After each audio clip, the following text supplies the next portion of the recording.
Hello, everyone, and welcome to the Golden Astrologer Podcast. This is Deb McBride, and I'm in lovely Escazú, Costa Rica, where it is sunset. And it is Sunday, the 9th of July in the year 2023. And we've got all sorts of things shifting and changing in this next week. So at the moment, we've had this little business between Mars and Neptune and Pluto, and Mars and Pluto met up in this inconjunct earlier today. And this is creating the finger of God, as I mentioned last week. And I mentioned on Instagram the other day that if you feel like you were sort of out of alignment, this is something to help you sort of snap back into alignment. And if you were, it's an uncomfortable aspect. It's not smooth like a trine. It's not obvious like a square. It's something that I know I don't feel right, but can't put my finger on why. I don't know why. I am just uncomfortable. And that's the nature of it. It makes you sort of shift back and forth on your feet. You shift from left to right, from right to left. And it's one of those aspects that you can't quite grasp, but you know you're not your usual self or your comfortable self. And through these last few days, we've been contending with this. And it asks us to sort of get to the bottom of something. I know I had to get to the bottom of my own things the other day. And it helps when you get to the bottom of something and recognize where the root of this discomfort is and what's surfacing, because these things trigger us and we get, irritated, and then we are doing something that is out of character, or we're aggravated, or we're in a bad mood or a temper, and it really is something that's surfacing us that needs to be released. It comes to our attention. We need to address it and not indulge it anymore. And that's where we've been these last few days, since Thursday. And first was Mars to Neptune, then Mars to Pluto, and sort of in between both of those things, it makes you have a bit of a temper because it's Mars, but it asks you to make some adjustments and recognize some things in yourself that bring you to a new place, hopefully of healing what you just witnessed and experienced in yourself. So that's where we are. That's where we're transitioning out of. And Mars is one of the flavors of the week because it is at the very end of Leo, and it is aligned with the fixed star Regulus, which is the king. And this is where, Regulus, I think, has moved slightly into zero Virgo, which is weird because it's a fixed star, right? So they're not supposed to move. But it is aligned with Regulus, which is the fixed star that's on the ecliptic. Okay, this is the sun's path in our sky. And most of the fixed stars lie above or below the ecliptic, and that's a whole other study of astrology, which we're not going to go into today. But that is the one star that when I say Mars is aligned with it, it's actually right there with it. So that's where Mars is. And it's it's one of the royal stars of Persia, Regulus.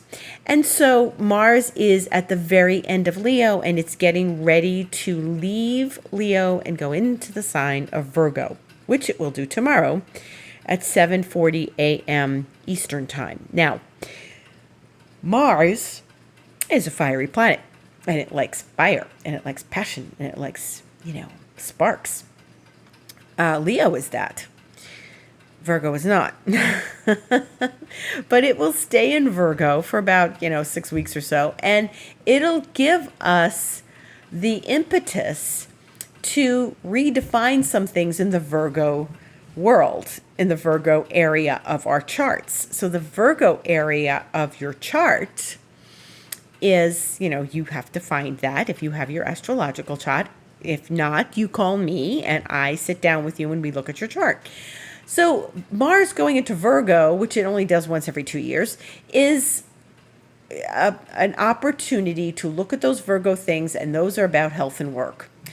It's about where you are healthy, where you feel your work is healing, to you and your life, what your everyday experience of your work is, and what you are loyal to as far as your work goes. And it's really kind of a working experience. It's Mars in Virgo. And Virgo is all about where we are caring for ourselves and where we have good habits every day. So that means the cleanliness of our home, the experience of our health every day. Do you take vitamins? What regimen are you on? Do you take care of your skin?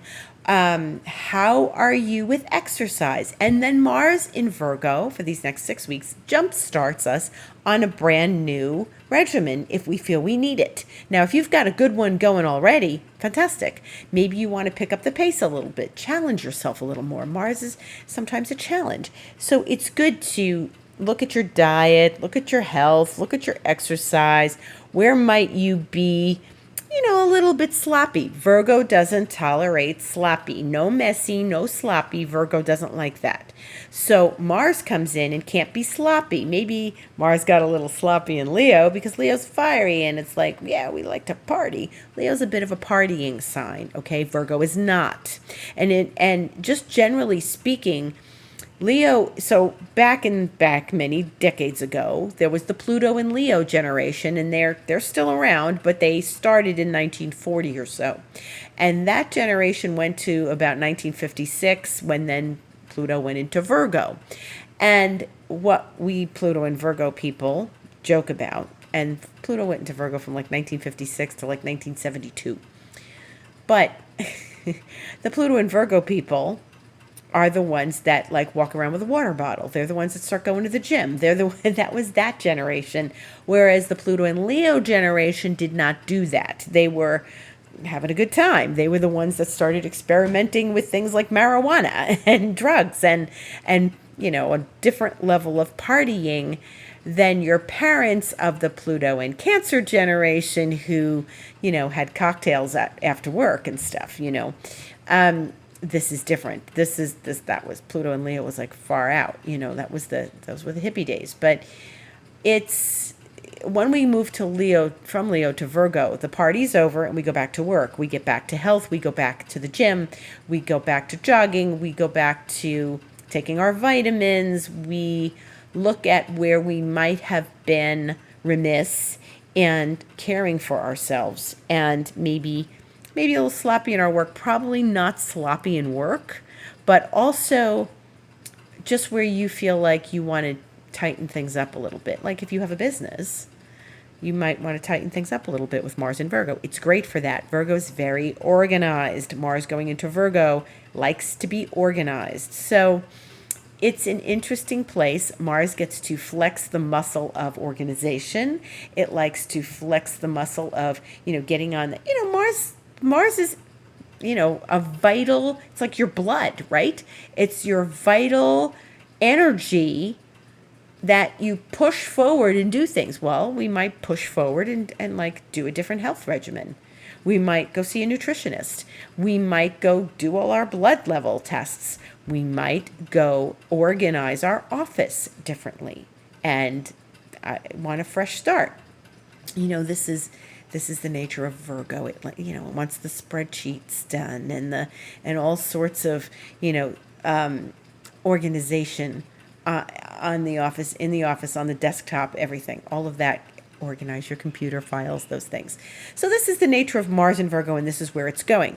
In the meantime, things are shifting because Mercury is going into Leo. So it's all interesting. Right now, as I'm recording this, Mars is still in Leo and Mercury is still in Cancer.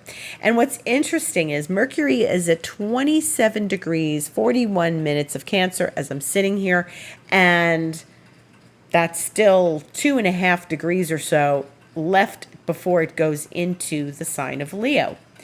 What's interesting about that is that 2.5 degrees is going to take like a little more than a day from where I am now. That's it. It's going to take normally it would be like a degree a day as far as like the sun and Venus and all. Mercury's just flying right through Cancer. It's finishing up Cancer and it's going to zip into Leo tomorrow, or depending on where you are. Where I am, it's going to be 10, 11 p.m. If you're in the Eastern time zone, it'll be 12:11 a.m. on Tuesday morning. It'll be shortly after midnight. But before Mercury makes that little zip out of Cancer into Leo, it's going to oppose Pluto. It's technically opposing Pluto now, but what it's doing is it's going to move opposite Pluto tomorrow, 4:48 p.m. Eastern time. Now, this is great for critical thinking. This is great for mental acuity. This is really good for focusing on deep projects. And the funny thing is, though, is it's really good. Mercury rules Virgo, remember? Okay, so it rules Virgo, and Mars will already be in Virgo, and it's really good for like tightening up the desktop, the office, again. So there's this Monday morning gusto tomorrow that's going to get us like moving through our details and our paperwork and everything. But Mercury and Pluto, the thing we all need to watch out for is that it can be obsessive thinking. And since it's in the sign of Cancer, it's usually a gentler experience of that, but it's still opposite Pluto. And there's this obsessive thinking about maybe something emotional, or this obsessive thinking about what you've got to get done. And it's good for critical thinking along the lines of work that you need to do and tasks you need to perform and goals that you need to meet, lists you need to make, and checking off those things on your list. And also embracing the things and celebrating what you've checked off on your list. However, it is going to be ruling Mars in Virgo. So it's we have to be careful not to be self-critical.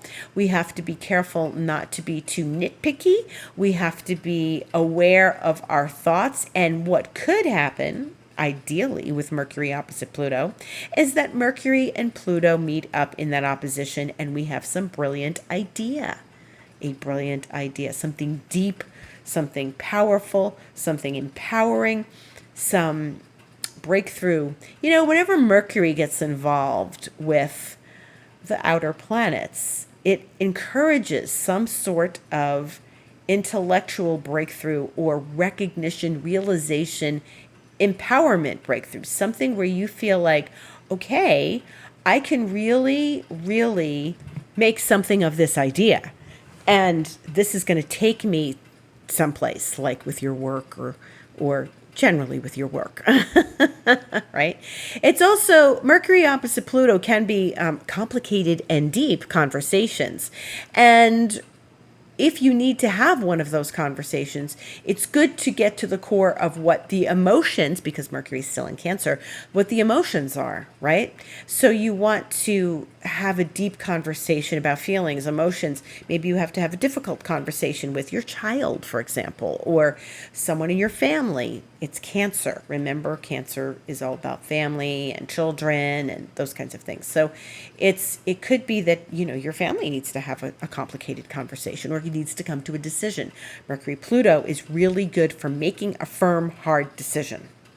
Even though Mercury's in Cancer and it's like, well, maybe if there's another way around this, we can do that. Yeah. But if you need to make a decision about something, this is the energy by which to do it. A firm decision is very powerful under a Mercury Pluto. So we like that, okay? Then Mercury will move into Leo. So I just said Leo's a bit of a partier, right? But it's also a creative sign. Now, you don't want to spend all this next couple of weeks with Mercury and Leo saying, where can I go to the next party? You want to deeply connect to your creativity. So if something happens during Mercury Pluto where you've made some sort of creative decision and now you're going to flow through with your creativity, well, then that's a great idea. That's really, a good use of Mercury in Leo. And as we go through the week, then other things are going to shift. So we've got 2 planets changing signs tomorrow, which is an interesting way to start the week. And then we've got some other shifts and movements happening. And one of them is that Venus is really slowing down. It's going to go retrograde on the 22nd at 28 degrees. And that's interesting because it's 25 and a half now. So today is only the 9th, and we're talking about 3 degrees over the next or 2.5 degrees over the next 2 weeks practically. Now that's funny. Remember what I just said about Mercury. Mercury's going to go that 2.5 degrees between now and tomorrow evening. And Venus is now, this is the slowness. This is the example of slowness of this planet, and that she's slowing down to a crawl as she goes into this incredible retrograde we're going to have in the sign of Leo. Venus retrogrades in the same sign every 8 years. Okay. And this is the opportunity for me to tell a little story. The last time Venus went retrograde, so she went retrograde in this area of the zodiac in 2015. But she had stepped into Virgo and then stepped back out of Virgo into Leo. So she's like just entered Virgo and then turned around retrograde in 2015. And I remember this very well. Why? 2 reasons.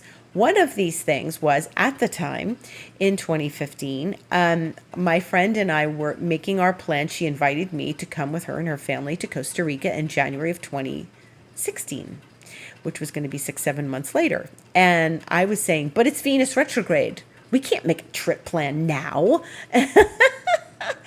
And I'm like, no, we can't do that. But I said, you know what? All right, I'll just go along with it. And if something happens and I change my mind when Venus goes direct, she was like, we've got to book this now. We've got to go ahead and make the flight. And we've got to do this because it's going to be January and it's going to fill up.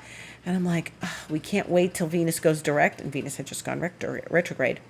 And she's like, no, we have to do this. So I'm like, all right, well, whatever. Yeah. Famous last words. Okay. That was one story. The other was that at the time when I was in New York, what I used to like to do was look online for the Amateur Astronomers Association, not astrologers, Astronomers Association. And they used to have viewing events. So one of their members of the Amateur Astronomers Association used to bring a telescope to a location, and they would announce it on their website. And you can go look in the telescope if it was a clear night. Of course, if it was raining, naturally they would cancel the event. So in July or so of 2015, I had the wonderful opportunity to see Venus in the telescope. And this was the first time I was going to see Venus. And this particular night, I was going to get to see both Venus and Jupiter. So I went to the location, which was the plaza at Lincoln Center. So, I mean, sometimes they did it in Prospect Park. Sometimes they did it down by the High Line. But it was a clear night, and I trudged on uptown from Park Slope. I went to Lincoln Center, and I saw Venus in the telescope. Now, the thing is with Venus, when she goes retrograde, and the same thing with Mercury and Mars, is that they are closer to the Earth than they normally are in their orbit. Okay? So when Venus goes retrograde and she's slowing down like she is right now, and if you can see Venus in the telescope, I advise it, because this was one of the most magnificent things I have ever seen in my entire life. If not like the most magnificent force of nature, okay? This, remember, nature's the planets too. You know, we're all part of nature. The grass under our feet, the stars in the sky, it's all nature, and we are part of nature. We are nature, they are nature. And what I saw was in the telescope, Venus closer to the Earth, and when Venus is closer to the Earth, naturally, she's bigger. She looks bigger to us. Well, what happens when you look at a planet in a high-powered telescope? It looks like a little ball, right? So I saw Jupiter, and there's Jupiter with its lines and its beautiful little spots, and how pretty Jupiter is. And then there was Venus, which was not the little ball, which was this extraordinary beam of white light. And it was the goddess to me. This is the presence of the goddess. I felt like I was looking at the goddess, because it was this beaming, beautiful experience of white light. Something absolutely interstellar and extraordinary. And my advice to you is, if you can find an Amateur Astronomers Association, which I'm sure there's chapters all over the world, please go look at Venus in the telescope during these weeks because it is extraordinary and you won't regret it. So it's a sight unlike anything else. And for me, this was just such a feeling of presence with that energy. And Venus represents so much to us. You know, she represents pleasure. She represents what we desire. She represents money, the things we can buy with money. She represents our experience of love. But this was just majestic and magical.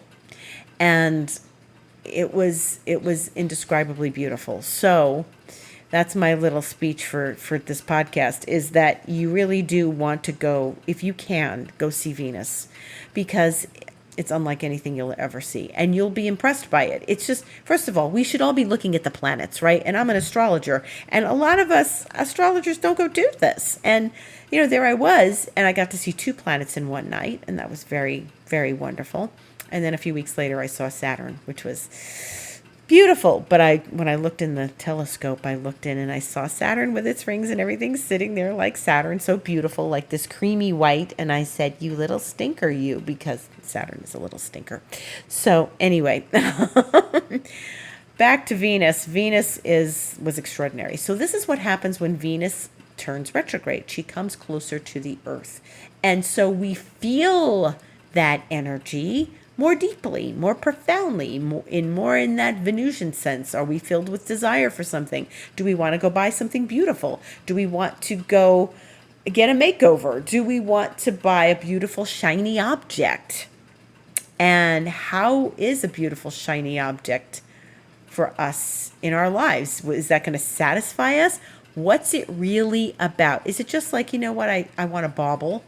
Or is it trying to fill some sort of hole that we need through, you know, Venus and some material object?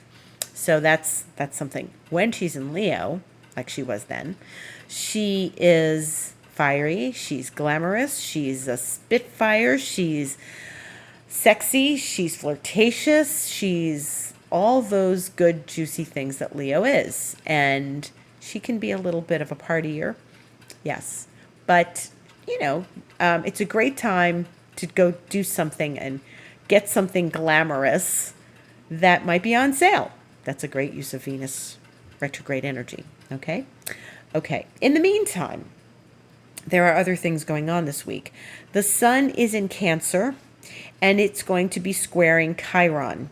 So that is Wednesday the 12th. And there is inherently some sort of dealing with a wound. Now, remember what I said last week.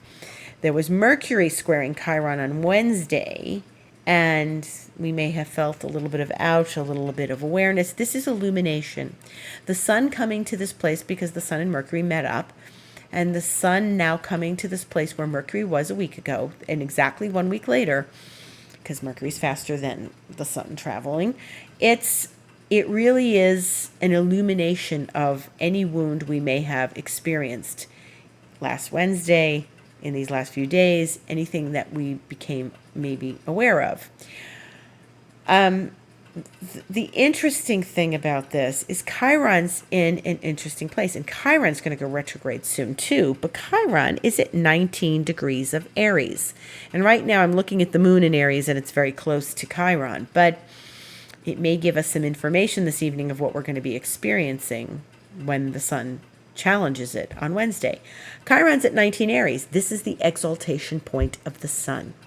So the sun has some vested interest in this aspect that's happening on Wednesday. And it's possible that the sun will give some really profound illumination to us about where we need to maybe clean up our thought patterns, clean up our energies, clean up our actions, because Chiron's in Aries, and where we take action. So, and, you know, actions don't happen just because of their actions. They happen because we're either thinking about taking action or we're feeling about taking action. And in this case, these are all feeling things. We don't have a lot of air in the sky. And if we occasionally get some air when the moon travels through. But right now, the sun is in Cancer, a water sign. Chiron is in Aries, a fire sign. And it may be some feelings we have and some sort of recognition and illumination from the sun about feelings we have that where we're licking our wounds. Definitely, I felt it last week. It morphed into this Mars, Neptune, Pluto arrangement that's going on in the sky, and I really was able to sort through something and be able to put my finger on something. So I hope that you too can do this as you move through these next few days. The other thing is that Venus, as she's slowing down, is going to make that same relationship to Neptune that Mars just did. Remember, she's very close to Mars right now. They're still conjunct in the same sign, a little bit distant, but they're there. And Venus is going to make that same needling aspect to Neptune on Saturday the 15th. And so she's going to maybe smooth over or bring more awareness to any sort of wound, any sort of needling feeling, any sort of trigger that you might have felt in these last days at the end of this past week. Now, when we get to next Saturday, she may help you revisit that and say, don't worry, it's going to be okay. She is following where Mars went. The interesting thing is she's going to stay there. She's not going to get to Pluto. Because Pluto's at 29, and she's not going to 29, Leo. She's going to stay at 28. So she's moving to 27. She's going to trigger Neptune, and then she's going to sit there and move past it, but then come back and trigger Neptune again. Not right away, but after the retrograde starts. So this is one of the other things she's going to be doing. And she's really talking to the planets a lot. She's going to, make that relationship to Jupiter 3 times, the relationship to Uranus 3 times, and eventually the relationship to Neptune 3 times. The first two will be close together. The last one will be way after she's finished her retrograde. But she's giving us another piece of information that we have just experienced with Mars. So maybe Mars brought up the masculine energies, the masculine principle, and perhaps Venus will bring up the feminine side of the same story.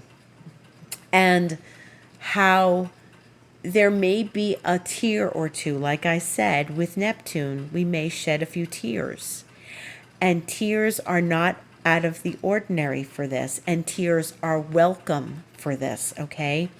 Venus is going to maybe soften the edges of whatever you just uncovered in these last few days. And she's going to bring some compassion and some sensitivity and some genuine feelings about what that story is. So it's probably a similar story. This is just another reflection upon it. And what does it mean? What happened in these last few days? What did you come to? Were there some tears shed? Or were you just moving too fast that you didn't have time for tears? But Venus is slow. Mars wasn't slow. And Venus may say, hey, wait a minute, you missed something last week. If you did miss it, Venus is going to come back and show you what it was. And if you didn't miss it, and I didn't miss it in my life, Venus will come back and maybe soften it a little more, and there may be some tears. And if there were tears with Mars, maybe there'll be a few extra tears with Venus, or maybe there'll be some healing, or maybe there'll be some understanding. But remember, I said Venus is going to come to this again, and that's going to be after her retrograde. So remember, she's coming next Saturday, the 15th, and then she's not going to really take that position again till after she starts it. It's actually going to be the 30th of July. So we're not looking at, we're going to look at 2 weeks before she comes back there again, because she's going to be very slow. But where can you soften what you experienced the other day? And where can you find the beauty in those movements and in those tears and that story? And sometimes the beauty is just the recognition of all those things that you shone a light on, you shining a light on. So, this is a sensitive week. We've got sensitive things happening. We're still in the sign of Cancer. It's a sensitive time. It's a time to feel into things. It's not a time to overanalyze or over-intellectualize. The planets are not in air. Okay, and when Mars goes into Virgo, we might be a little more analytical, for sure. But if it helps, great. If it makes you critical, step back. Don't let it do that. But we're looking at softening because the sun is in Cancer, and having compassion for yourself. And as you move through this week with the sun in Cancer squaring Chiron in Aries on Wednesday, remember that this is another moment, an opportunity to really start to feel compassion for oneself, shine light on certain things, and then really start to understand what might be underneath the surface of things that are asking for your attention, things that might be healing or needing some healing or some tears or some ownership and recognition. And I can definitely tell you that the energies that we experienced Thursday, Friday, and then today really are part of a story. And it has to do with, I think it has to do with the masculine, and then Venus will bring us to the feminine part of the story, okay? Remember, each and every one of us contains both masculine and feminine energies, and the masculine and the feminine came together to create each and every one of us, because we wouldn't be born here, however you were born, you wouldn't be born here without the uniting of those two energies, okay? Those two polarities. And it is about polarity. We are born out of those two polarities, and we carry them with us always. And that's everybody's journey. We have those two polarities within us, okay? Next Monday, the 17th, we're getting a little ahead of ourselves, but there is a new moon at 24 degrees of Cancer, which is sort of opposite Pluto, but I think it's enough opposite Pluto. It'll be opposite Pluto a few hours after it's new. And then eventually the sun will be opposite Pluto before it leaves and goes into the sign of Leo. But that's not for another week and a half at least. We've got almost 2 weeks before that happens. So let's just say there's a new moon coming. We're in the in-between week between full moon and new moon, okay? And not this week, but next week, the nodes are going to change sign, okay? This is big news. The nodes change sign once every year and a half. The North Node has been in Taurus, as you know, because it was with Jupiter. And the South Node has been in Scorpio. And in a week and a half or so, the node is going to change, where the North Node is no longer in Taurus. It's in Aries, because they go backwards. And the South Node will be in Libra. Okay, more on that change next week on next week's podcast. In the meantime, if you need to get in touch with me because you would like to have a session or you would like to do some work with me, please, you can go to my website, thegoldenastrologer.com, and click book online, and that is your entree into any of my services, whether it's astrology, whether it's Reiki, whether it's studying Reiki, whether it's my expansion mentoring program, which I would love to have you join me in, okay? That could be a wonderful experience. The first experience is 3 months. You could do 3 months, 6 months, or 12 months, whichever you prefer. If you'd like to talk to me more about that, you can contact me, deb@debmcbride.com or info@thegoldenastrologer.com. I'm on Instagram at The Golden Astrologer. And now there's Threads. How about Threads, huh? That came out of nowhere. All of a sudden I woke up one morning and it's like, ooh, a new social media. So I joined right away, and I'm on Threads as The Golden Astrologer because it just took my Instagram profile and moved it over there, extended it over there. It didn't leave Instagram. But And it's like Twitter. I mean, I guess it's like Twitter. I was on Twitter. I've been on Twitter. I haven't used my Twitter account in a very long time because it really doesn't suit me anymore. I just don't. I find much more ability to express myself through Instagram. So, and Threads is kind of fun. It's a little confusing. I don't use it that much. I'm pretty much sticking with the Instagram stuff. And if you are looking for astrological forecasts throughout the week, that's where I put them. I put them in Instagram. They automatically go over to Facebook when I put them in Instagram. And so both of those places, the Golden Astrologer, will show you where I am as far as like what's going on in the week and how I'm perceiving it and how I want to show you what it feels like and how we're all handling this. Okay. I thank you for listening, and I welcome you to my podcast anytime. It is where all podcasts are distributed, and I'm here every Sunday. And I thank you so much. Much gratitude to all of you for listening. Have a beautiful week.